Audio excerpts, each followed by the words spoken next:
Bueno, buenas tardes. Bienvenidos a la presentación de este libro sobre la Juventud Vallejo de Carlos Fernández López, que editamos en nuestro nuevo sello editorial. Ya publicamos no sé cuántos, pero unos cuantos libros tuyos y con Valentino, que debe ser el quinto o el sexto. Estamos muy contentos de poder seguir haciéndolo y quiero agradecer a los miembros de la mesa que hagan la presentación del libro. Lo que no he preguntado, el orden, ¿quién va a hablar? Le cedo la palabra. Muchísimas gracias por venir. Muchas gracias. En primer lugar, soy yo el agradecido por haberme invitado a esta presentación y lo primero que quiero es, por supuesto, felicitar a los editores porque creo que se trata de un libro especialmente valioso para aproximarnos a una figura tan importante de la poesía del siglo XX como es César Vallejo. Lo he dicho y lo he dicho precisamente aquí más de una vez, que Carlos Fernández y Valentino forman una especie de servicio de inteligencia especialmente agudo en torno a la obra y a la vida de Vallejo. Ellos son unos investigadores rigurosísimos. Hay muchos estudiosos de Vallejo, desde luego muy valiosos, que lo abordan de muy distintos ángulos, pero yo creo que ellos tienen la virtud de ser, en primer lugar, absolutamente estrictos con la información que procesan, con los datos, etc.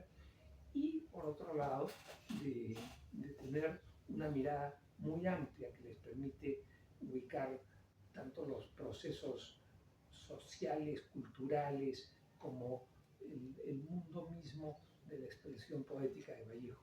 Y eso, en el caso de este libro, pues es evidente y como lector, que ustedes compartirán eso, uno queda muy reconfortado y muy agradecido porque además se trata de un estilo muy transparente, una prosa limpia, directa, clara y que aborda un periodo decisivo como es la adolescencia y en realidad parte de la infancia de Vallejo. Creo que era Rilke que decía que la patria es la infancia y resulta, leyendo estas páginas, maravilloso comprobar cómo este pequeño niño y después adolescente que surge de un pueblito del norte del Perú, donde por supuesto hay una riqueza cultural, popular, mestiza muy potente, es injertado en un tronco más robusto, que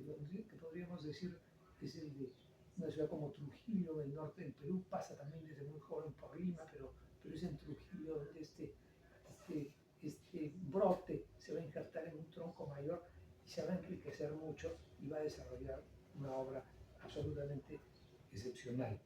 Yo solo quiero felicitar a Carlos Fernández, esperar que ojalá pueda ser un libro completo de toda la vida de Vallejo, la gran biografía. Hay muy buenos intentos, pero creo que él y Valentino y Anunzi son los llamados a escribir ese gran libro. Y por supuesto, ojalá se ocupen también de una nueva edición de las obras completas de Vallejo, que me parece que hacen falta. Quiero además señalar mi especial complacencia por estar en esta mesa con mi querido y admirado amigo Juan Manuel Bonet, a quien conocí en París hace ya unos buenos años y que es un país sin aguacero. En un país sin aguacero y con aguacero también.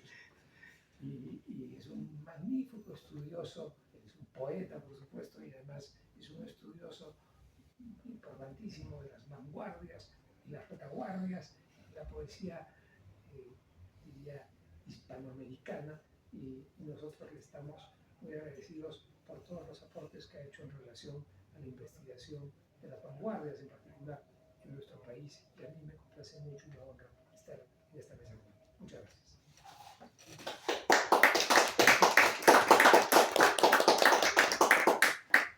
Buenas tardes, muchas gracias Alonso por estas amables palabras.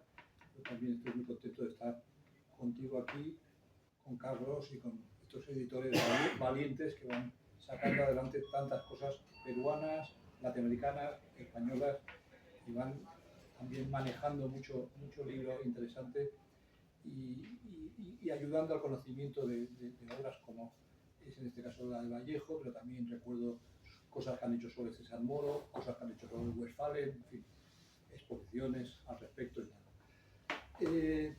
Carlos Fernández, efectivamente, y Valentino, es gente que aunan poesía, pues son poetas también, e investigación, y están haciendo una enorme labor por Vallejo y por más poetas peruanos. En concreto, como investigadores de rarezas, yo, la verdad que cuando en el buzón aparece algo de Trafalgar Square, la editorial de Manchester, de nombre Moriano, ¿no? Porque es el título de un libro de Moro, pues siempre lo abro con ganas porque sé que va a ser algo interesante. Además son 50 ejemplares, lo cual para los bibliófilos esas cosas los teníais casi que numerar. Me parece que no están numerados. Yo creo que algunos sí. Sí, algunos sí, pero otros no sé. Pero en cualquier caso, están 50 y vamos, estoy muy contento de ser uno de los que los reciben, ¿no? Porque de repente tener juntas las cosas de Alberto Balallanos, o de repente tener Espigas de Luis de la Jara, que es un libro que yo por única vez lo he visto en la biblioteca de Valéry Larbaud en Vichy, el ejemplar que le mandó este poeta a Larbaud, y no lo he vuelto a ver, no lo he visto nunca en el mercado, ni en ningún rastrillo, en ninguna parte, pero es tan pequeñito que un día aparecerá por alguna esquina, ¿no? Pero de momento tengo la edición de Manchester, o el Mario Chávez Kafka, ¿no? Por ejemplo, que es un libro que ese sí lo tengo, pues también está muy bien que lo hayáis devuelto a la vida, porque es un libro que muy poca gente conocía, y es un personaje también de la vanguardia peruana que tiene una incursión exitosa en Buenos Aires y luego se vuelve a Perú y desaparece totalmente por completo, ¿no? Hoy, bueno, estamos ante estos apuntes para la biografía intelectual del joven Vallejo, efectivamente entre Trujillo y La Lima, de los primeros años suyos en Lima, cuando publica su primer libro, y son 2 capítulos, creo, de tu tesis doctoral, ¿no? El ambiente es un ambiente en el cual hay muchos nombres que a un lector de hoy no especializado no le van a decir probablemente nada, pero creo que está todo contado de una manera que hace que más de un lector que no conozca todo ese contexto se va a interesar por personajes de los que salen aquí y por qué relación tuvo con Vallejo, ¿no? Me acuerdo de un texto, vamos, en las palabras de la tribu, José Ángel Valente decía que el libro de Cosío sobre la poesía española del siglo XIX, esos 2 tomacos, era un libro en que todos se llamaban Pérez o González hasta que aparecía Rosalía de Castro y Gustavo Adolfo Bécquer. Aquí pasa un poco eso, es una especie de paisaje donde hay una enorme cantidad de personajes que sabemos que fueron esbozos de escritores o que fueron personajes que tuvieron un papel, y además, precisamente creo que son personajes que a todos ellos los ilumina y los redime de alguna manera la figura de Vallejo, es decir, que son personajes que tú los estudias diciendo, bueno, es que hay una serie de personas que siempre se citan, pero no se tiene muy claro qué escribían, qué leían. O sea, me ha parecido muy interesante el método que sigues aquí de año por año. Estás diciendo, bueno, en Trujillo en ese momento publicaban estos poetas peruanos, se publicaban a estos poetas latinoamericanos, se publicaban sacados de revistas de manera probablemente casi siempre por puro corte y pega, se publicaban los españoles. Ahora desglosaré algunos casos porque me parece que es un método que está muy bien. Realmente, metodológicamente es un acierto hacer esos cortes por los cuales te vas aproximando a qué leía el joven Vallejo, por dónde le llegan ciertas cosas. Estamos hablando ahora, antes de empezar este acto, por ejemplo, yo he tenido clarísimo siempre que para él fue, y para todos los demás, por lo que se ve de ese grupo, digamos, de la bohemia, la bohemia de Trujillo, para todos ellos fue fundamental la lectura de una antología publicada en Madrid por la editorial Renacimiento, que fue la poesía francesa moderna, de una antología ordenada por Enrique Díez Canedo, que fue luego alguien que tuvo un recorrido larguísimo e interesantísimo hasta morir en México en los años 40 en el exilio, y Fernando Fortún, que tuvo un recorrido brevísimo en cambio, fue una figura absolutamente fugaz, pero que había llegado al París de los comienzos de los años 10 y ya había publicado su primer libro de poemas, con Prólogo Villaspesa en España, había en París empezado en la Sorbona y una serie de ambientes, se había vinculado a la Nouvelle Revue Française recién nacida y traducía cosas que si hubiera vivido un poco más, probablemente como Salinas o como Guillén, de los cuales era amigo, hubiera llegado a ser alguien también vinculado a las vanguardias, pero él muere el año 13, momento en el cual apenas en esa antología no está reflejada la vanguardia propiamente dicha. Pero esa antología, que es preciosa, que luego Canedo volvió a publicar en Argentina en la época del exilio, muy ampliada, ya es distinta, tiene una peculiaridad, que es algo que aquí también comparece de alguna manera, que es que los poetas están traducidos por otros poetas. Es decir, que algunas de las traducciones son de Pérez Ayala, o son de Juan Ramón Jiménez, o son de mexicanos, en fin, creo que hay algunas de Enrique González Martínez. Bueno, en general son traducciones de poetas. Y, por supuesto, parte de ellas son del propio Canedo, que era también un poeta muy estimable, y del propio Fortuny, que era un poeta espléndido. Este poeta, cuando muere en el año 13, presidente 14, sale una antología que la ordenan Juan Ramón y Canedo y la cuida tipográficamente Juan Ramón. Esto para decir que a mí me emociona mucho, me ha emocionado siempre mucho ese hecho de esos libros que se publican en un lugar del mundo y que luego tienen una influencia en otro continente. En concreto, pasaría mucho más tarde, en los años de los exiliados españoles en el continente americano, con libros de Losada o libros del Fondo de Cultura Económica que tuvieron un papel en España, donde eran libros prohibidos o medio prohibidos. En este caso es un libro que es de esos que van a iluminar a jóvenes que empezaban en otros países. No solo lo sabemos en el caso peruano, gracias al ejemplo mayúsculo de Vallejo, sino que sabemos que este libro también lo leen ciertos cubanos, lo leen ciertos argentinos, lo leen ciertos mexicanos, ¿no? Entonces es muy interesante eso.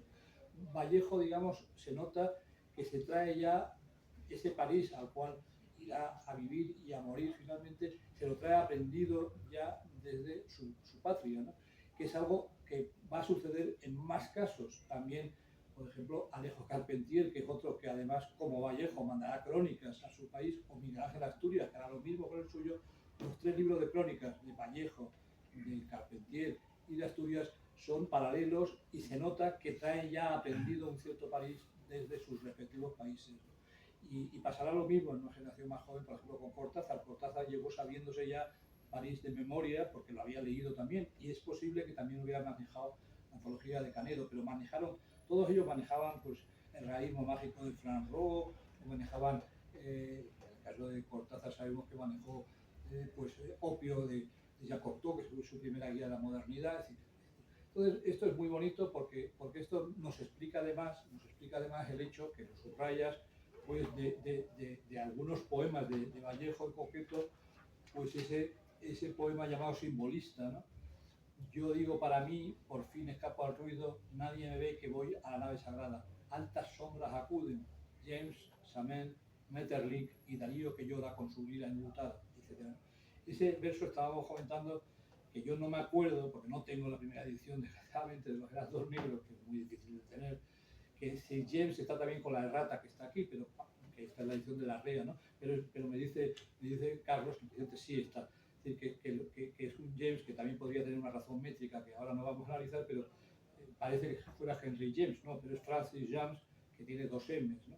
Entonces, James, Samen, Maeterlinck, o sea, 2 franceses, un belga.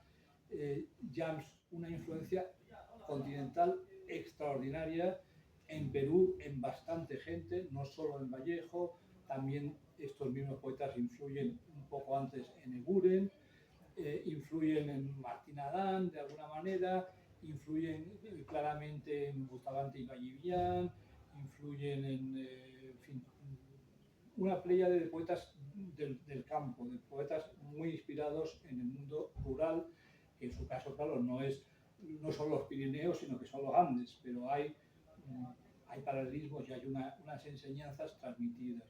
En el caso de Samen, sabemos que después, en Trilce, reaparecerá Samen diría el aire inquieto y una contenida tristeza. Vallejo dice hoy la muerte está dando cada lindero a cada era de cabello perdido. Y sabemos además que cuando Trilce se publica en Madrid, la segunda edición de Trilce, que lleva un prólogo de Bergamín y un poema de Gerardo Diego, también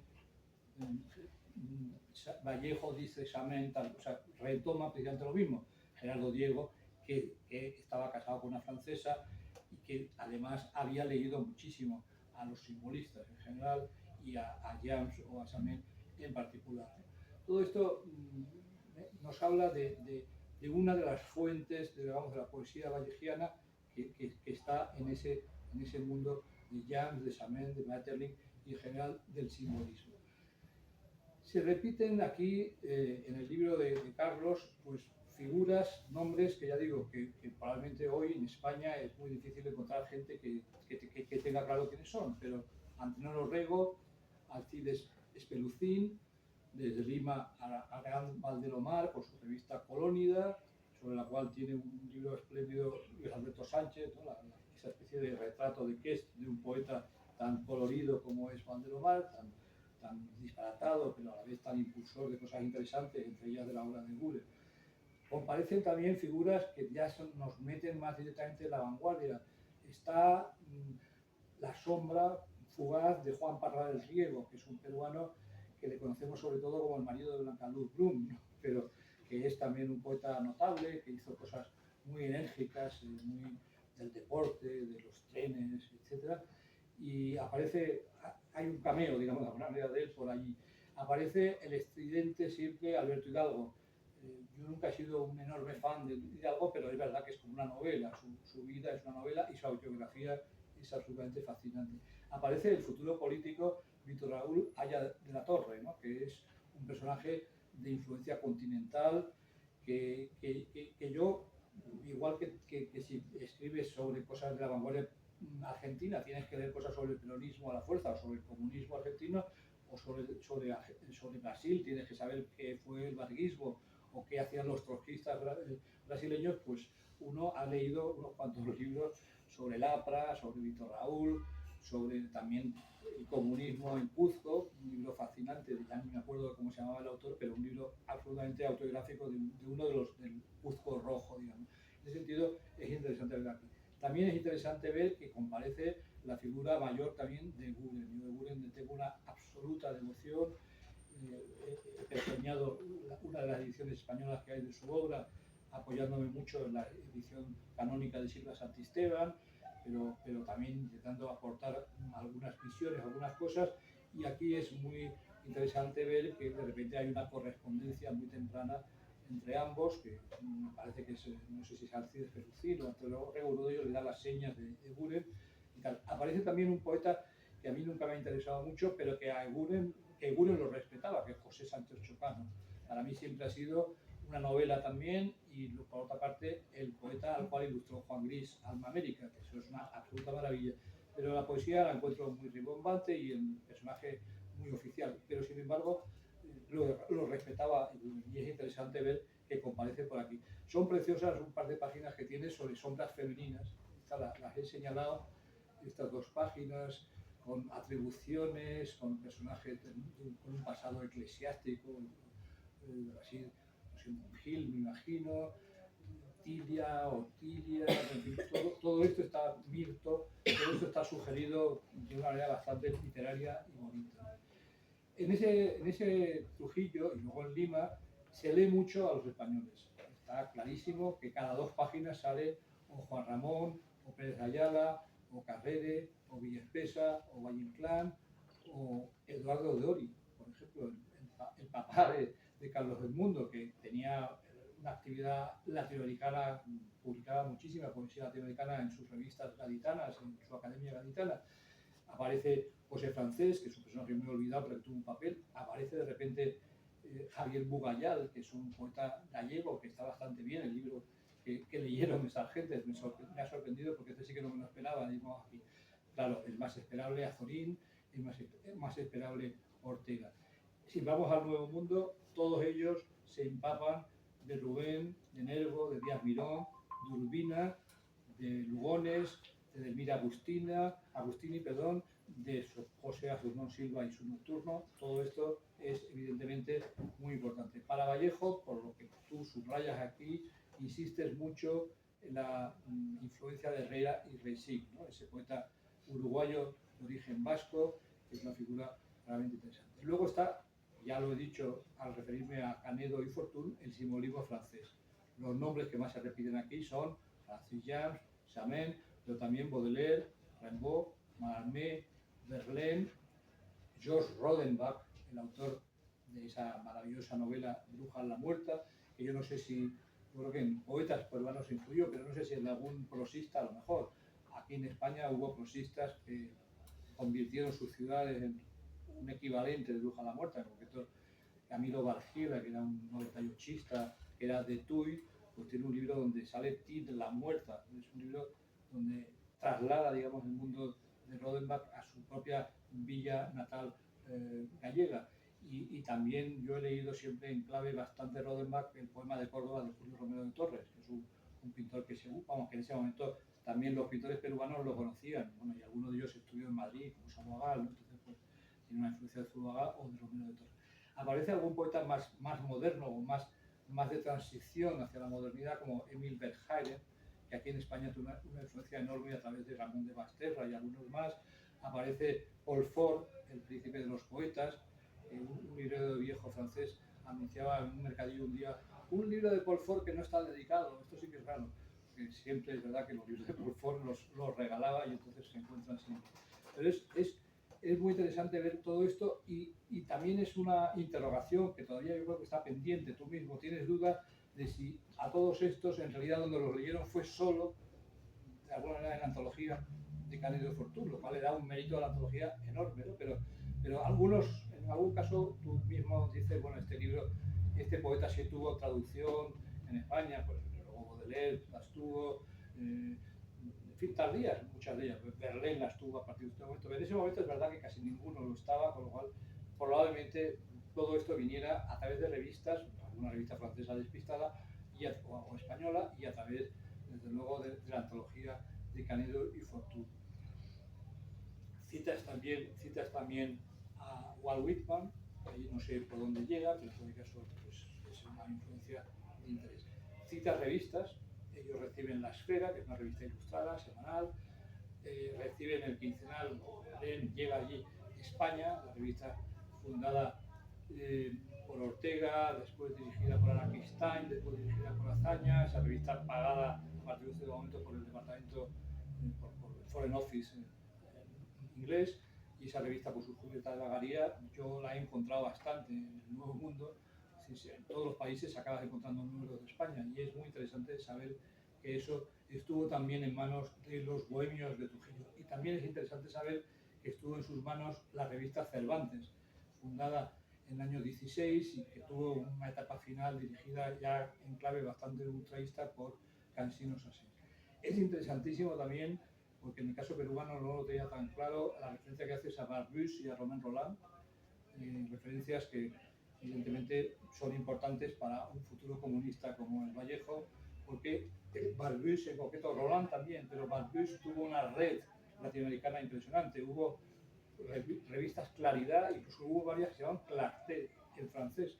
Hubo grupos Clarté, hubo revistas Claridad y hubo cantidad en Brasil y en Argentina, en Chile, en todos los países hubo núcleos pacifistas en relación a la Primera Guerra Mundial que luego después derivarían en bastantes casos en comunistas. Todo esto es lo que desemboca en los Heraldos Negros, que es con lo que de alguna manera terminas. Yo creo que la gran maravilla de Vallejo, con esto termino, es, digamos, que es, como Becker o Rosalía en el caso del 19 español, el que acaba sobresaliendo.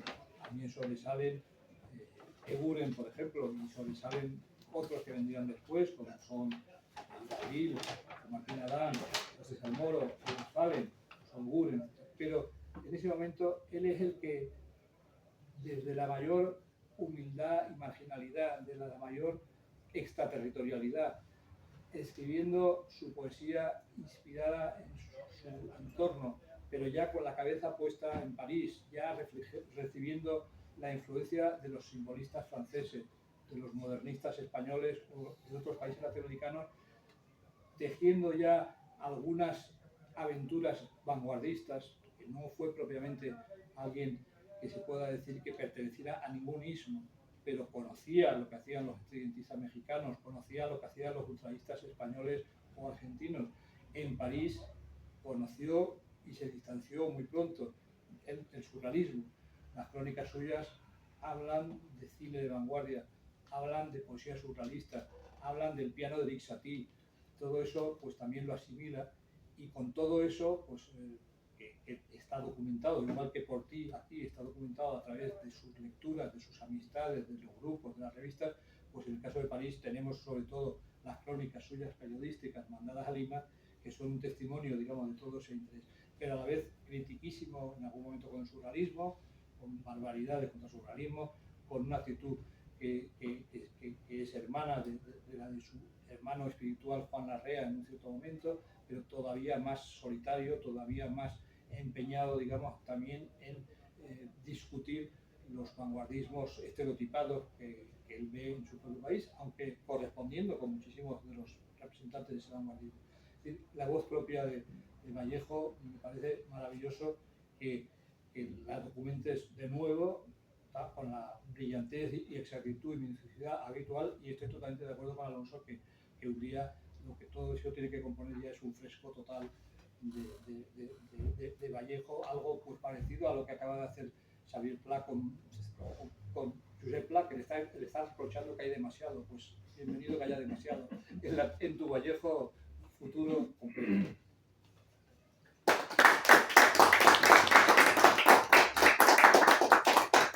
Bueno, yo estoy un poco nervioso y muy agradecido por la hospitalidad de Raúl y Claudio, como siempre, y porque estén conmigo aquí Alonso y Juan Manuel, a quienes agradezco mucho pues, que en un día como hoy, de tanto calor, pues que se hayan prestado para estar aquí conmigo y, bueno, de alguna manera bautizar este libro. A los dos los conozco hace muchos años, con los dos tengo muchas deudas y, bueno, y he aprendido mucho de ellos, intercambiado mucha información. Gracias a Alonso, con Valentino pudimos preparar una muestra que se pudo ver en el Centro Cultural Inca Garcilaso en el 2016, si no recuerdo mal, que se titulaba La Bohemia de Trujillo 100 años después, y que conmemoraba precisamente el artículo que Juan Parra del Riego escribió sobre los bohemios de Trujillo en una publicación de Lima, ¿no? Y 4 años después, Claudio y Raúl tuvieron la peregrina idea de convertir pues aquella exposición en un catálogo de un libro. Es uno de los libros artesanales maravillosos que ellos hacen, ¿no? Y bueno, a Juan Manuel lo conocí en persona, lo había leído mucho antes, claro. Lo conocí en persona en Londres, precisamente con la sobrina de Javier Abril, con Clara Abril de Villero, y desde entonces pues, nos hemos correspondido y hemos intercambiado correspondencia, porque, como él bien ha dicho, este periodo pues, es una pasión común de los dos. Nada, yo con tantos estímulos ahora mismo diría un montón de cosas, pero para centrarme un poco, os voy a leer las 2 paginitas que abren el libro, que un poco explican el proyecto, o por lo menos una parte del proyecto, y después, si no es muy tarde, pues os cuento algo más. El prefacio dice: César Vallejo recorrió un largo camino desde que compuso su primer poema conocido hasta la publicación de Los Heraldos Negros. Su modo de concebir y practicar la poesía durante estos años se transformó de manera notable y se vio enriquecido en no poca medida por referentes poéticos e intelectuales cambiantes. Estas páginas aspiran a recrearlos con cierta precisión y a mover a otros a que profundicen más de lo que yo lo hago aquí en distintos medios intelectuales en que Vallejo produjo su obra poética inicial. El objetivo central de este trabajo es contribuir a repensar desde marcos de referencia fiables ciertos hitos claves del desarrollo poético de Juan Vallejo, poniendo en evidencia los principales vacíos documentales y los anacronismos en los que incurre inadvertidamente incluso la crítica más cualificada. El libro está estructurado en 2 partes. La primera recrea la educación literaria formal de Vallejo hasta la defensa de su tesis de bachiller y comenta la estructura métrica de sus poemas aparecidos en El Minero Ilustrado, Variedades y Cultura Infantil, así como de su contexto de producción y recepción.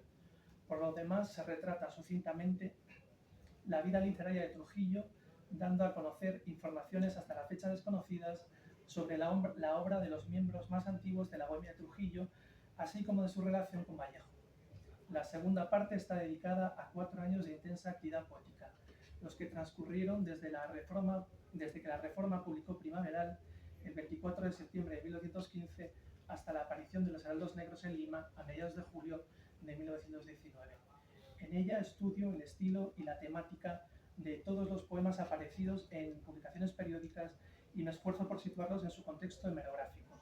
Me ocupo también brevemente de los textos olvidados de sus pares y de aquello que la prensa revela sobre las posibles lecturas de la Bohemia de Trujillo en esos años. Además, me acerco a los problemas de datación que suscitan algunos poemas. Por último, me detengo en la relación de los heraldos negros y el simbolismo, tal y como esta fue contemplada por la crítica inmediata. Bueno, y a esto quizá añadiría lo siguiente, un poco desvelando un poco la trastienda de la publicación. Uno de los motivos por los que estoy muy agradecidos a Claudio y a Raúl por publicar el libro es porque este texto, que es revisado en los 2 primeros capítulos de mi tesis se tituló El camino a Trilce y se defendió en el Reino Unido en 2021. Y mi tesis se ha convertido en 2 libros. Uno muy difícil de conseguir, por lo menos en España, a salvo que sea de manera electrónica. Yo creo que casi el único ejemplo que hay en España lo tiene en la librería aquí, Claudio. Es un libro muy caro, como son últimamente los libros académicos. Y se titula César Vallejo, Trilce y a París, huellas de un estímulo silenciado. Y digamos que eso cubre la segunda mitad de mi tesis, los capítulos 3 y 4. Como saben, bueno, la gente de la academia que está aquí, como consecuencia de que se publicase el libro que acabo de mencionar, los 2 primeros capítulos ahora mismo estaban como huérfanos, no se podían consultar, no están en internet, y si alguien quería leerlos tendría que irse a Londres y a la biblioteca de la facultad y ver el libro allí. Y estoy muy contento porque Claudio y Raúl no solo han querido publicarlo, sino que, bueno, una de las satisfacciones que me ha dado este libro es que se ha publicado también en Lima. En realidad es una coedición entre editores limeños y trujillanos, con lo cual permite lo que en realidad es la vocación última para mí del libro. Es uno de los motivos por lo que se titula Apuntes para una biografía intelectual. Lo mejor que le podría pasar a este libro es que caducase muy pronto, que viniese alguien y que refutase, completase, mejorase esto que yo aquí propongo, que fundamentalmente lo pienso como una cantera de datos, como hilos que invito a que otros traten de tirar. Lamentablemente, para el análisis del joven Vallejo, me ocupo muy poco de la infancia, porque apenas hay registros sobre su educación formal. No, en la escuela en la que estudió, al parecer, no hay registros. Y lo único que tenemos son historias de gente que lo conoció, incluso le dio clase respecto a cómo se desempeñaba él como alumno, su memoria un poco prodigiosa, ¿no? Que eso es algo que se ha repetido con cierta frecuencia después. Y la adolescencia sí está más documentada, en la línea de lo que decía Alonso antes. Uno de los hechos un poco fascinantes de Vallejo es ese desplazamiento, ¿no? de localidades más chiquitas hacia otras más grandes, ¿no? de Santiago a Huamachuco, de Huamachuco a Trujillo, de Trujillo a Lima, y después el salto transatlántico, ¿no? Y bueno, el libro en realidad trata de responder a como 3 o 4 preguntas que hasta cierto punto, o en algunos casos se podría decir que son polémicas, y trata de hacerlo de la manera lo más desapasionada posible y poniendo los datos sobre la mesa y también reconociendo las deudas con los maestros. Por una parte, trato de poner la documentación que existe a la vista, y por otra, en la línea de una práctica quizá un poco, que algunos consideran un poco tradicional, pero que yo considero esencial a la hora de revisar, de dibujar con trazo más fino, ¿no? Retratos de figuras como Vallejo tan estudiadas. Trato de ver quiénes fueron los pioneros en el rescate de esas fuentes, porque eso muchas veces contribuye a encontrar nuevas fuentes primarias. Si uno conoce los prejuicios de los primeros investigadores, puede apuntar en otras direcciones que han quedado vacantes, porque el trabajo trata, por un lado, de señalar cuáles son los vacíos documentales y invitar a otros a que los cubran, pero ya solo el mero hecho de señalar que hay un vacío, yo creo que es un intento de incentivar, ¿no? Sobre todo a la gente que está en Trujillo, a la gente que está en Lima, a que investiguen más, ¿no? Tengo la sensación, por los viajes que he hecho últimamente a Perú, que algunos de los jóvenes no se animan a estudiar a Vallejo porque creen que está exhausto, que no se puede hacer más. Y este libro es una invitación a decir, no señores, hay mucho por hacer. Después, por otra parte, en la línea de esto que comentaba, el libro se subtitula Apuntes para la biografía intelectual. Usé la palabra apuntes porque así la usó Coyne, que es uno de los grandes maestros, ¿no? Cuando pienso en los dos fundadores de la vallejística, ¿no? Los dos primeros profesionales son André Coyne y Luis Monguió. Buenísimo. Tengo la sensación de que los dos... Monguió, el libro de la poesía Postmodernista sigue siendo yo lo escaneé todo. sigue siendo el libro más documentado sobre el proceso. Y bueno, creo que es el propio Monguió lo decía, yo creo que un poco irónicamente, cuando asistía a los últimos congresos que se hicieron con motivo del centenario del nacimiento, ¿no? Que es su primer libro, ¿no? Que se había publicado en esa serie también maravillosa, ¿no?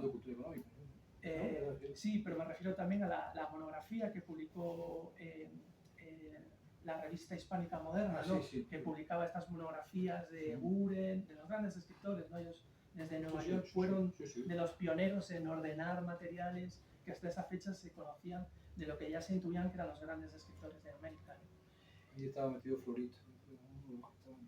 Sí, la verdad es que es una revista bien interesante y yo los libros que me he encontrado me han parecido que todos están como muy bien armados, ¿no? Y Monguió tiene esta virtud, ¿no? Los ensayos de Coyne son maravillosos, él hizo casi trabajo de antropólogo, hizo las primeras visitas a estos lugares, ¿no? A Santiago, a Huamachuco, rescató los legajos. Yo si fuera novelista, no soy ni lo seré nunca, haría una novela sobre Coyne. Bueno, era una novela. Es un personaje maravilloso con una vida fascinante antes y después de los años peruanos, ¿no? Es un personaje maravilloso y poeta también, ¿no? Muy poco conocido, pero un personaje bien interesante. Pues bueno, eso es mucho con ella y el autor. Coyne, al final de su vida, yo cuando lo conocí estaba ya metido en el esoterismo. Estuvo con un poco extremo. Estuvo con él en Japón y fueron juntos a ver y una tumba, el cenotafio de Gandhi en la India. Sí. Bueno, Coyne es un personaje muy, muy interesante, además tiene esta dimensión, ¿no? Que en los últimos años ya no se cortaba y claro, él es en parte la memoria viva de la poesía homosexual latinoamericana, porque él tuvo relaciones de pareja con varias figuras claves y bueno, es otro de los motivos que lo convierte en una persona, pues,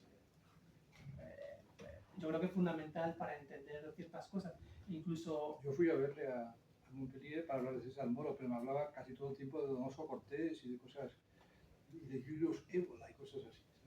Estaba un poco al final de su vida. Yo le invité a un encuentro con surrealistas, en que estaba la viuda de Bretón y mucha gente, y Granel y tal, y acabó casi a tortas con los surrealistas. Porque él decía que Bretón había tenido una evolución hacia no sé qué y tal, y bueno, los surrealistas no lo admitieron ni en su asociación. Sí, bueno, Coyne yo me correspondí con él, siempre lamenté, Tino lo sabe, siempre lamenté no ir a Montpellier, pero bueno, tenía entendido que en los últimos años tenía muy poca movilidad. No, parte de lo que él atesoró de Moro está todo en Santa Cruz de Tenerife, ¿sabes? En el TEA, ¿no? En el TEA. Fui yo quien lo coloqué allí, estuve a punto de ir a otro sitio, pero al final hay dos fondos muy buenos en el TEA, uno es ese y otro es una parte de los archivos Huidobro también. Claro. Que hay que ir a Tenerife. Sí, sé que hay que ir a Tenerife, sé que es uno de los lugares. Y ese museo tiene una exposición Moro pendiente que les insto a hacerla siempre y estoy dispuesto a colaborar en ella, pero no la han hecho todavía. Bueno, ahora Teodosio me preguntaba si se sabe algo de la relación Vallejo-Moro.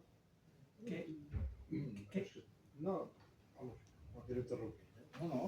No encontré. Creo que... Mire tú, quiero decir, si empecé mi relación con Carlos Quispe así, con el hermano. Sí. Pero no como. A Carlos le escribe una carta y todo hace pensar de, bueno, tenían amistades en común y parece que es uno de los asuntos realmente a investigar, ¿no? Porque, bueno, es un silencio estos silencios elocuentes, ¿no? Que uno sospecha que hay algo ahí detrás, ¿no? Pero claro, es difícil. Dos Césares. Es difícil rastrear Pero Moro las publicó huellas. un poema, salió un poema de Moro en Arnauta y quedó muy molesto con Arnauta, con una carta muy dura, imagínate. Sospecho que no le agradó eso posiblemente a Vallejo, no sé, pero coincidieron, la impresión Pero que tenía eran algunos amigos comunes. muy Tenía cercanos. Alina de Eso no- Silva. claro, es Por que supuesto, Alina de son- Silva. sobre todo, Sí, sí. pero creo que a pesar de los amigos cercanos, No, no. no es el caso de Argentina, es más bien que sí se llevó muy bien con Moore. Sí, sí, sí. Bueno, yo creo que sí que son dos grandísimos poetas, ¿no? Y bueno, yo creo que es un motivo de orgullo para los peruanos, ¿no? Como toda la poesía peruana, ¿no? La gran poesía peruana. Yo creo que Es buenísimo. está, yo hablando alguna vez sobre esto con Rodolfo Nostrosa, un poco culpaba a Eguren, ¿no? Y a Vallejo, ¿no? De haber puesto el listón tan alto, ¿no? Como que, un poco como si fuese Pero algo bien. que animase a los otros a Pero llegar vienen otros muy buenos. claro, claro, a llegar a esos lugares, ¿no? Es como una aliciente. Y bueno, después la otra cosa que diría ya para terminar sobre el subtítulo es que, bueno, incluso con Tino, que sí, nosotros no nos apuramos, pero sí tenemos la idea de en algún momento hacer una biografía. Pero una suma, una cosa de esa. Sí, bueno, intentaremos hacer algo sustancioso. eh, pero yo aquí sí que quería como hacer el deslinde y usar la palabra intelectual, ¿no? Sé que es muy difícil esto de qué es lo intelectual, qué no lo es, ¿no? Pero me ha gustado mucho en esto que has dicho. Yo no soy, bueno, no tenía ningún afán polemista, pero evidentemente quien conoce estas cosas adivina la polémica detrás de mis palabras. En esto que tú has comentado de los posibles referentes a mujeres en determinados poemas eróticos, ¿no? En realidad, que esto es algo que surgió hace unos meses aquí cuando presentamos el otro libro, César Vallejo, Tu Ilíada de París, a mí me interesa mucho la cuestión de las dataciones, ¿no? Porque yo creo que el aporte, llegados a este volumen de libros y artículos, tiene que ser como muy fino en la recreación, en la reconstrucción. Recuerdo por una persona a la que estimo mucho y que me ayudó mucho a las últimas fases para corregir el otro libro, que me decía que le parecía que la palabra anacronismo no era oportuna cuando uno hablaba de meses. Y yo insisto en que sí, creo que es válido y más para un poeta como Vallejo. Es decir, evidentemente todo esto son hipótesis que uno lanza. La pregunta que hay de fondo, como imaginarán por lo que yo he dicho, es a mí me interesa mucho el momento en que Vallejo se vanguardiza, decide convertirse a la nueva fe. Claro que es una conversión sui generis, porque yo tengo muy claro que Trílice no es un libro estrictamente vanguardista, ni todo es un libro homogéneo, donde todos los poemas sean estilísticamente catalogables como vanguardistas. De hecho, en realidad,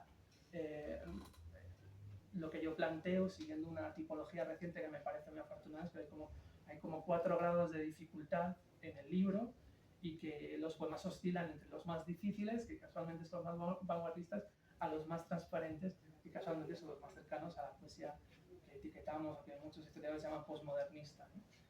Y Vallejo como que combina en Trilce esos textos, ¿no?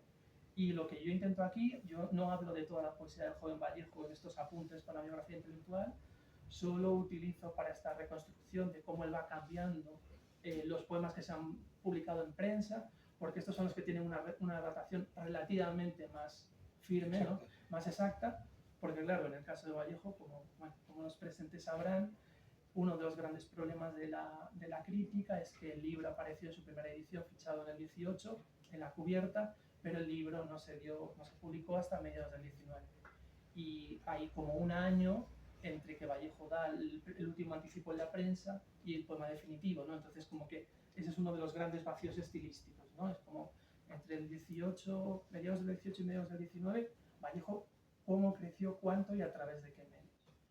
Y después la otra convicción que está detrás de este libro es que a pesar del genio creativo de Vallejo, que sin duda es genial, ayer veía, pensando en la presentación, veía cuál era la definición de la academia de la palabra genial y creo que es bastante materialista, es una definición bastante pegada a la tierra. Y yo me ubico ahí, es decir, creo que Vallejo es un creador verbal único, pero estoy convencido de que eso necesita algún tipo de alimento. Es decir, que él necesita lecturas. Él para alcanzar la libertad que obtuvo y la cima a la que llegó, necesitaba inspiración. De su biblioteca no se conserva. Claro, de su Ajá. biblioteca lo que se conserva, Sí. lo que se conserva son 4 cositas de la maleta francesa, por decirlo de alguna manera, cosas que sabemos que, y después menciones. Nosotros la estamos intentando reconstruir. En realidad esto es un intento de reconstruir su biblioteca y la de sus pares. Pero hay un núcleo de libros. Pero no hay un único libro, claro. El gran problema de Vallejo es que no hay apenas libros. Entonces, la gran apuesta es por, de alguna manera, contextualizar los documentos, sobre todo hemerográficos. Y esto implica entender mejor y en su contexto tanto poemas como las crónicas que tú mencionabas. Que es otro trabajo en el que Valentín y yo estamos embarcados, que es un trabajo pues, muy cuidadoso de anotar los referentes. Hoy me contaba Tino, no se molestará porque diga esto en público, que ha hecho un pequeño descubrimiento, pues que una crónica que habitualmente se atribuye a Vallejo, en realidad no es de Vallejo. Ha conseguido constatarlo esta mañana trabajando para verlo. Y bueno, en general es el trabajo que también hemos intentado hacer con la anotación de la correspondencia, ¿no? Es como intentar, porque claro, el otro gran reto al que se enfrenta alguien que trata de hacer este trabajo es que posturas un poco parmenidias, ¿no? Del tipo Vallejo nació de pie, ¿no? Y es el mismo de principio a fin. Y es verdad que seguramente hay algo de esto, ¿no? de que hay unas constantes o unas invariantes que hacen que el Vallejo que escribe su primer poemita en el Minero Ilustrado sea el mismo que escribe el último. Pero el reto para nosotros es el otro, ¿no? Es entender el cambio, los puntos de inflexión e incluso los puntos de no retorno. Y claro, esto es muy complicado porque entran cuestiones como las que mencionabas, cuestiones ideológicas. Yo creo que en general la relación de Vallejo con todos los ismos, sean modernismo, posmodernismo, vanguardismo, comunismo, son muy complicadas porque además también hay que aceptar que hay contradicciones, que hay espacio para la contradicción y digamos que pasos atrás, y no se puede hablar de evolución. Yo soy bastante cuidadoso y trato de hablar de desarrollo, precisamente de esto, para no creer que detrás hay estas inercias, ¿no? Que nos hacen creer que todo lo que avanza mejora, o en fin.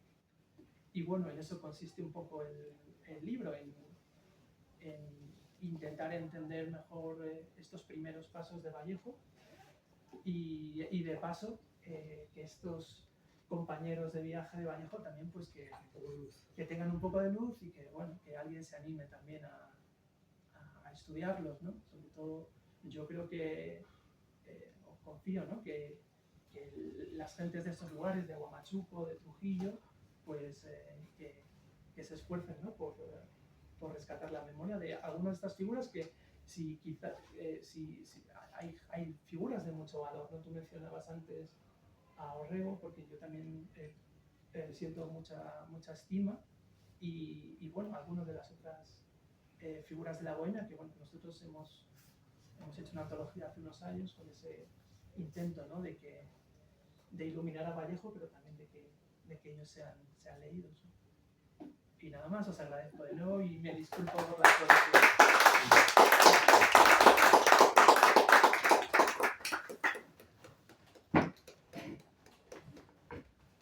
Si alguien quiere hacer alguna pregunta o algún comentario. Yo sí me curiosidad. Me encantó como tú explicaste todo, obviamente tus libros, o sea que no necesitas mucho. Muy claro, transparente, muy bueno.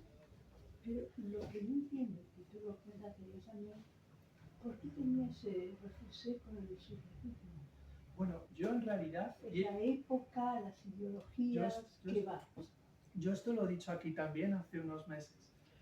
Yo creo que la relación de Vallejo con el surrealismo está por reconstruirse en más detalle. Es decir, no creo que fue la misma cuando sale el manifiesto en el 24 que cuando escribe en el 31 o en el 30 Autopsia del surrealismo.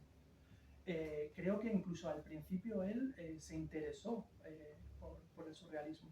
Y de hecho, si uno colecciona, en ese libro lo comento, si uno ve y lee las 8 o 9 crónicas donde se usa la palabra surrealismo, bueno, él usaba superrealismo, no surrealismo.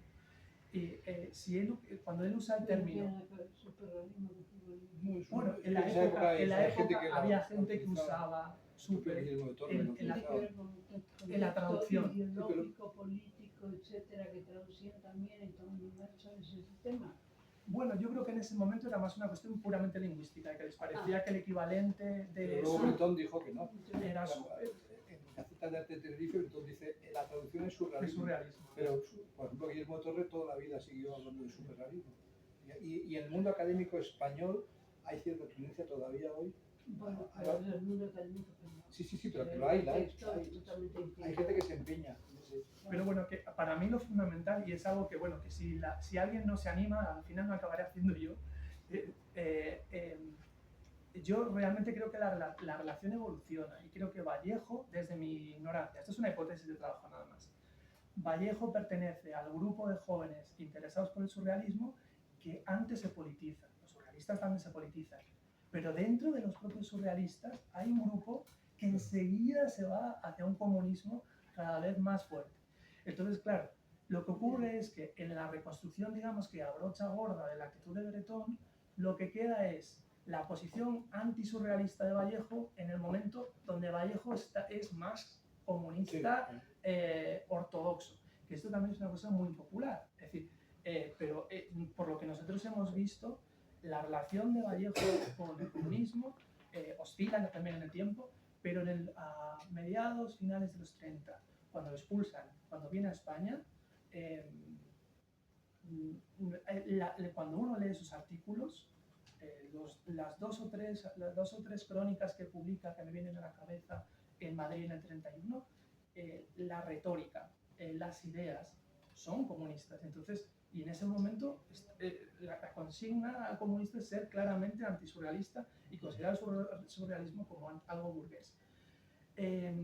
Ahora, en los años posteriores, en el 34, en el 35, en el 36, que además son años de los que se sabe muy poco de Vallejo, yo creo que la relación... aquí en España. No, estaba en París. Él vino a España puntualmente, Sí, pero estuvo en París. pero estuvo principalmente en París, y lo que hemos sabido en estos últimos años es que parecía que quería emprender la aventura rusa. Y lo sabemos porque tuvo correspondencia con el que era el principal hispanista de la época, que se llamaba Fedor Kelin. Quiso vivir en Moscú, quiso convertirse en un escritor oficial en Moscú, quería vender sus obras de teatro en Moscú, quería participar en las Olimpiadas en Moscú. ¿Sabes que la parte de la biblioteca de Kelly está en Madrid? ¿Sabes? No sabía. Te lo cuento. Bueno, pero a lo que voy es que yo creo que esta especie como de... porque se ha convertido en un lugar común, en un topos, ¿no? De que Vallejo es antisurrealista, simplifica una cuestión, una cuestión mucho más, incluso yo diría que uno de los motivos para desconfiar tajantemente de esta visión son los propios textos de Vallejo. Además cambia también su propia relación con el comunismo. Por eso al final dice que los obispos bolcheviques ya saben que existe la me interesa, además me encanta cómo hablas, es que es el tema, yo conozco Perú, soy de Buenos Aires, viajé todo Latinoamérica, soy psicóloga, filosofía, ideología, de todo. Es que el condicionamiento y cómo se traducen las cosas, estoy muy interesada ahora y sigo estudiando muchísimo todo lo que es la identidad rumana, que además me ayuda a vivir, porque es gente que produjo cosas. Es el tema de las ideologías, porque estaban muy condicionados a las representaciones sociales de la época. El que uno iba para el comunismo, el otro iba para otro lado, uno es trotskista, el otro es comunista. Entonces, ¿cuánto hay? Porque, yo qué sé, Madrid, un momento surrealista, a mí me encanta, me fascina. Es que cuánto hay de él que haya podido ser condicionado por la época y traducido por un Freud que de repente está esclavo de las palabras de la época y no puede hablar de otra cosa. Y después salen todos los posts que hablan de un montón de cosas. Perdón, pero exactamente, si podemos redondear la pregunta. ¿Entiendes? Bueno, yo lo que diría simplemente es que el mapa político, por decirlo de alguna manera, para mí todavía no está satisfactoriamente delineado, ¿no? El campo de quiénes eran los poetas trotskistas, quiénes eran los poetas comunistas, quiénes eran los estalinistas. Teodosio sabe mucho más que yo, pero yo tengo...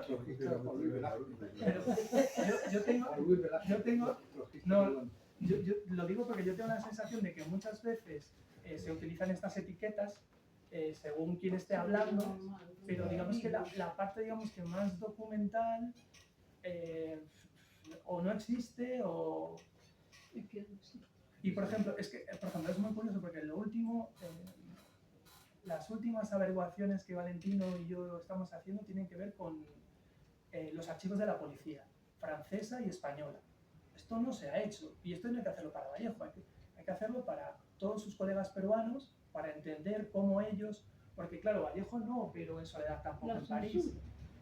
Y bueno, creo que en un plano continental seguramente pasa algo parecido. Yo no, ni mucho menos conozco la situación de Neruda y otros grandes poetas de América, ni de Guillén, ni de cómo se posicionaban, pero también mi intuición es pensar que no es simple establecer, ¿no?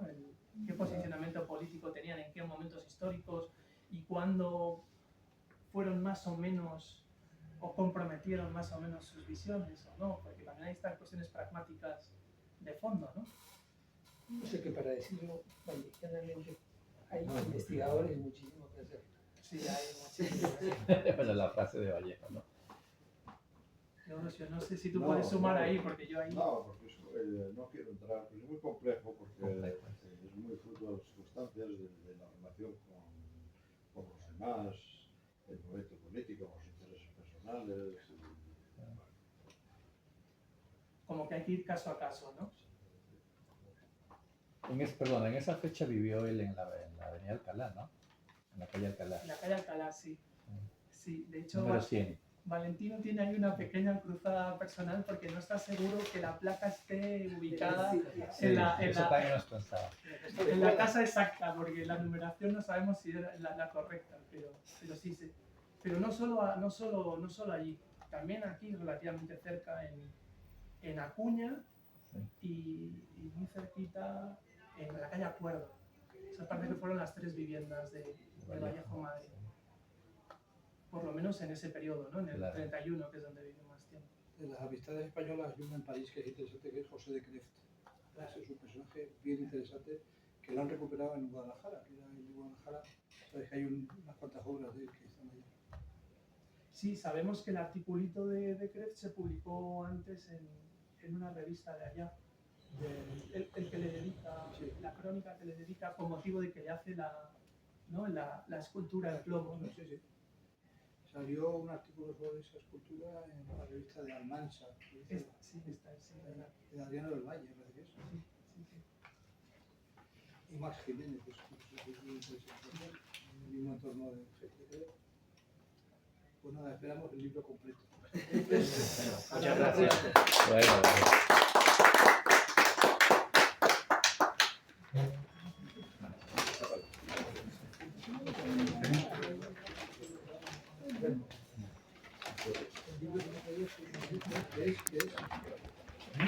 ¿Puedo abrirlo?